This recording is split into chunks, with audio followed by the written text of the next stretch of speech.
Hi guys, this is Jamie Lynn here.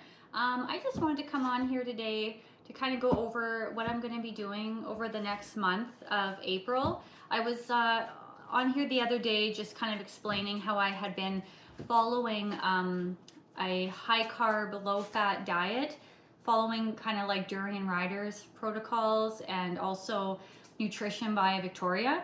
I think they're amazing and you should check them out. And so anyways, and I've been having a lot of amazing benefits from following high carb, low fat. And right now I'm not doing like any fat. You can do fat, but you really want to keep it low. I'm not doing any fat right now. I'm just kind of, this is just how I am. I kind of go full force with things. I'm all in, and I can be a bit extreme probably to a lot of people. But but I've had amazing results from following high carb, low fat. And I kind of just decided, in light of everyone recently doing all this fasting. Now fasting can be all sorts of things. Fasting just means that you're withholding something, I guess, that you normally indulge in. So, I mean, it can really be anything. But typically when people hear fast, they think, you know, dry fasting or water fasting or juice fasting. And I particularly don't, for me personally, I don't really agree with that type of fasting. I think can be very hard on the body, and it's kind of like starvation. And I personally don't want to purposefully starve myself. So, but I think again, it's an amazing thing to put into practice because it really just shows how disciplined you can be, you know, when it comes to fasting. But I wouldn't do those fasts. I don't agree with those.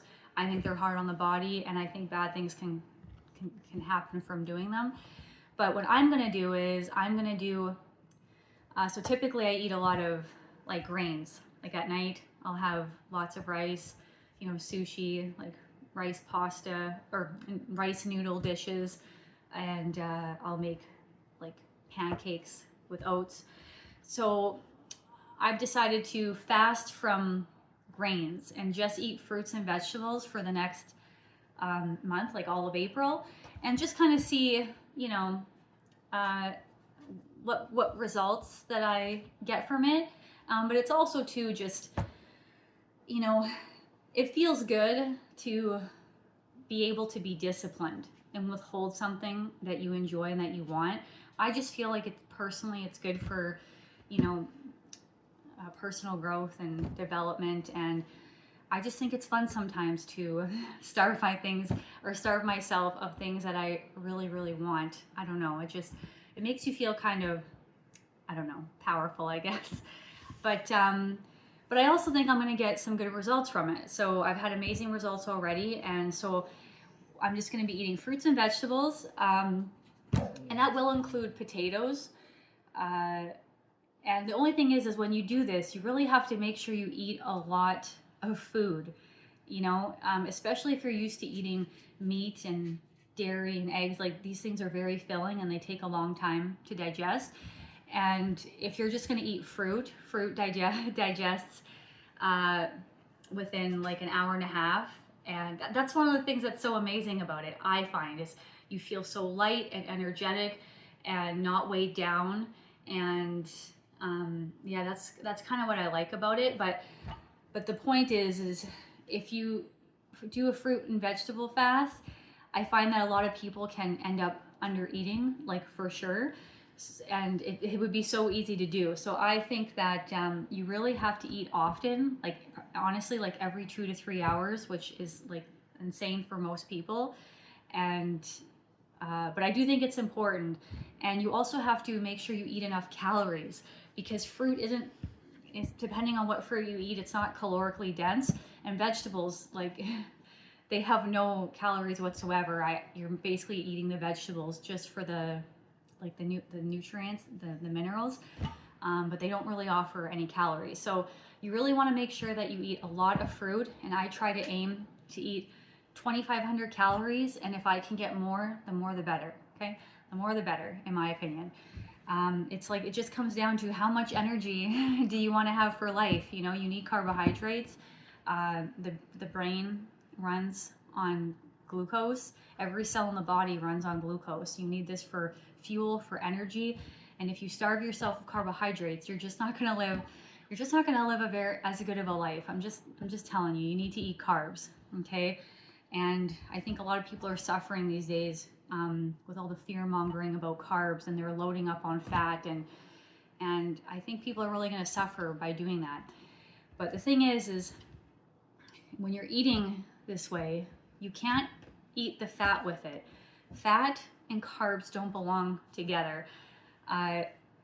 If you eat processed food, which is always fat and sugar together, usually you'll run into, like, you'll have inflammation, you'll have insulin resistance, you'll have blood sugar issues, you could become pre-diabetic or a diabetic. They're not meant to be eaten together. If you just look at nature will tell you that really carbs and fat don't belong together. But yeah, so if you're doing this, like I'm going to be making, like right now I'm making a snack, and it's going to be a 5 banana smoothie, and I'm going to be adding sugar to it, or else honey or like maple syrup. But what you don't want to be doing is adding peanut butter to it. It tastes good, yes, but you're going to have insulin resistance. You're going to have energy crashes, and we don't want that. We want,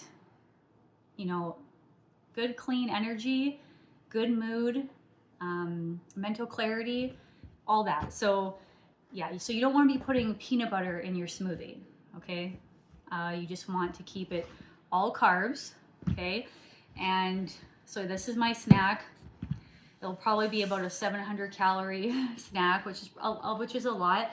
But again, you really want to make sure you get enough calories. So I tend to make my smoothies very calorically dense, just especially in the beginning part of the day, just so I know that I've gotten in the calories. Because as for me, as we get on like later in the evening, I tend to eat less at night.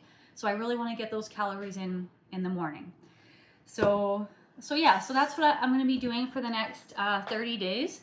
So just fruits and vegetables, potatoes, squash, sweet potatoes.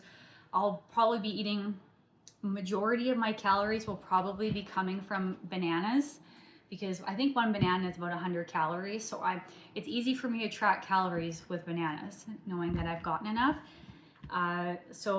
And bananas, and then also dates. I eat a lot of dates, and these are like my main staples, just because they're the most economical, and they have a lot of nutrition and a lot of carbs, and they're very low fat. So yeah, so that's kind of what I'm basing most of my diet around. And then in the evening, like, I'll have greens or vegetables, but in my evening meal, I'm gonna really load up on potatoes, sweet potatoes. They're very calorically dense, and that's what you want.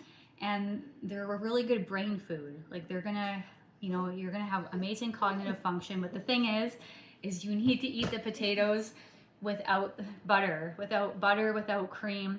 This causes the problem. Fat and the carbs together causes insulin resistance, and then your energy will suffer, your mood will suffer. So yeah. But anyways, so yeah, so I think that's it. And I'm gonna kind of document this over the next month and let you guys know how I've been doing, and the and the benefits that I get. And yeah, so I'll keep you guys posted. Okay, so thanks again for joining me. I'll see you guys next time. Bye bye.